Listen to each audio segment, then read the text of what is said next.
it's your buddy Peace and Harmony with you here today, focusing in a little bit more in depth on the narcissistic gaze or the psychopathic gaze. The sort of stare that you might observe from a narcissist or a psychopath. It has been called the reptilian gaze by many psychologists who have studied and looked at the expressiveness in the eyes, specifically in the expression that surrounds the facial muscles of a psychopath, and to a lesser degree, I would say, in the narcissist. And looking at really, that sort of cold stare, or when they're really sort of observing or trying to read people and trying to really kind of suss them out and see what makes them tick, see what their weaknesses are, see what their interests are, what their vulnerabilities are, and so that they can, in a sense, use this to capitalize on their target. And believe me, when I say that the psychopath knows that they target people. So it's very much like they are smelling it out in the room. It's very much like they're scoping the room, almost, if you will, with like a, you've heard of in the army, those like radar guns, that, with the ultra red lights, they're scoping out the room for people. They're looking for certain behaviors. They're looking for certain sort of, expressions, body language from people. The people who seem a little bit meek, vulnerable, who have a great degree of, heart-centered behavior and language. People who display a lot of what they are lacking. So when I say what are they looking for, what kind of individuals is a psychopath going to sort of hone in on, focus in on, and target when they're sussing people out? So when they're scanning the room, they're looking for those people who they can essentially go and use their charm, use their facility of language, buddy up with them. And I don't mean buddy, I mean in a very superficial way.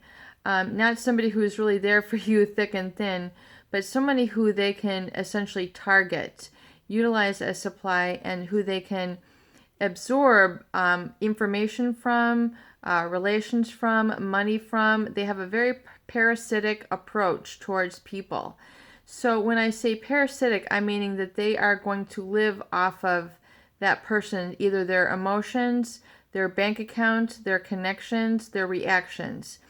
The psychopath, as we're talking about their gaze, as well as very much that of these narcissists, but it's to a lesser degree, I would say. It relates to the fact that there's a physiological basis that differentiates a psychopath from your healthy, sort of normal person. And that is, it has to do with a couple of areas that are known. For one is they have a very high dopamine level in their brain, in their emotional centers, where their neurochemistry secretes an excess amount of dopamine, which is the sort of reward system. It governs reward behavior, and it tends to be in such an excess that they become extremely impulsive, risk-taking, and to the detriment of any sort of conscience or acknowledgement of any sort of morals, rules, laws, things of that nature, moral, cultural norms that you might see, laws that might govern humanity. So that when a psychopath, and we're going to get to a little bit in the both of this and relate how it looks to the gazing, so you can really start to understand that.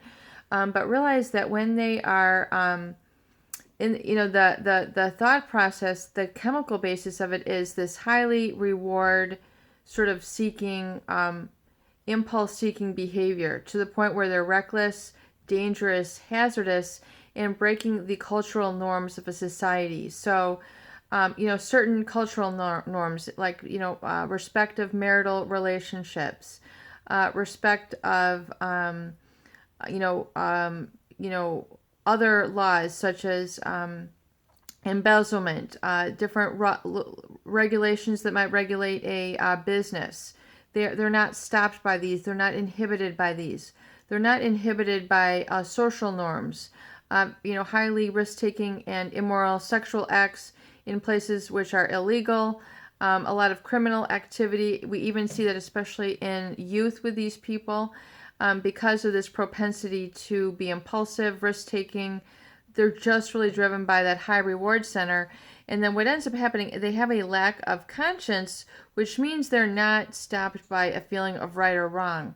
So if it's something that they want, it can be a person, it can be a friend that they're going after, it can be a business, it can be monetary gain. There's a parasitic sort of relationship that the psychopath has when they're sussing out a crowd. So when they're targeting, they're looking almost through, if you will, like an X-ray vision. If sizing up the room, seeing who has the heart-centered emotion, checking out body language, seeing who laughs in a certain carefree way, seeing who's kind of your softer, vulnerable side. These are the people that they go after. Why do they go after them? Because they possess the qualities that they are lacking. So imagine if you are starving and these people are starving emotionally. So imagine that you are starving. You have not eaten in 3 days. You have not had any fluid in 3 days either. You're going to be probably pretty hungry unless, this is an everyday practice for you. But eventually your stomach is going to start rumbling, and eventually your stomach is going to start hurting, and then pretty soon you're going to become desperate, and you're going to do whatever it takes to get your hands on some food. You can be, you can be, somewhat, when you're first hungry, you can be disciplined, but eventually, the psychopath, they're going to really sort of pounce at what they want. And even if there's rules, regulations surrounding what they want, it's never an issue for them. They do not feel that they have to adhere to these laws. They feel very much above and beyond it, and that, the typical person is somewhat stupid for following these laws. Why should you be held back by, this? We can, we should just go after what we want. And they will live that very sort of lifestyle, which is very high risk taking, no sort of impulse control, and the people who they can violate, the better. And realize that when they're sussing people out and they're looking, there's a very cold sort of stone look that they will get, and this is related to a heightened area of arousal, and reward arousal that is kind of going on within the brain, and then the limbic area of the brain, which is responsible for emotions, specifically the amygdala. And so there's this physiological basis. So when you feel, when you see, oftentimes, like, when somebody smiles, you might see a warmth, kind of coming from their facial muscles. Try to say that 10 times fast. Their facial muscles, they light, people say, oh, you light up, or like you see a baby and their face lights up. Like when you smile, you'll see like expression around the eyes, you'll see a warmth in somebody's look.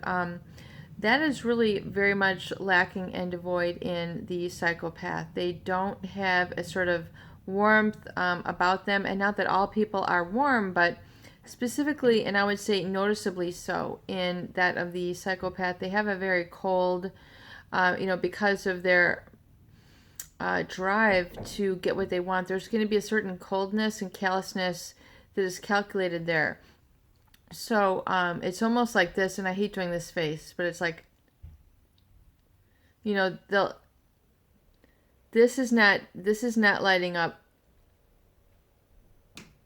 If you see them smile, it's really ugly. I mean, I hate doing that face, but I think, sometimes when people see this, they almost see this in pictures. Sandra Palin, I mean, there are so many people that, exhibit this. So I'm not saying go out and try to find these people, but I'm just trying to give you an example. So when you feel that coldness around them, try to put the two and two together and realize that that's what's happening. And so when you see that they're sussing people out, realize that it's almost like and I've used this example before, that For example, like a blind person who cannot see with their eyes, their other senses are heightened. So because of the inactivity in that specific area of the brain, the other areas of the brain, their motor cortex, their sense of smell, their sense of touch is more highly developed.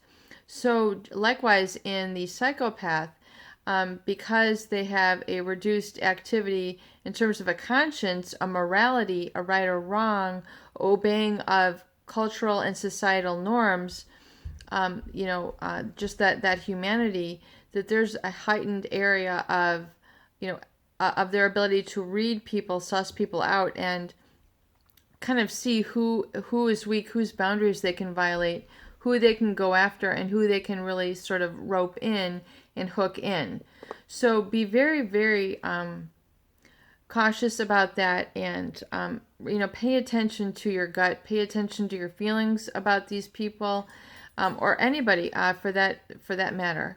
And same thing really to a narcissist as well, that they will tend to be kind of scoping around the room very much more so than the typical person.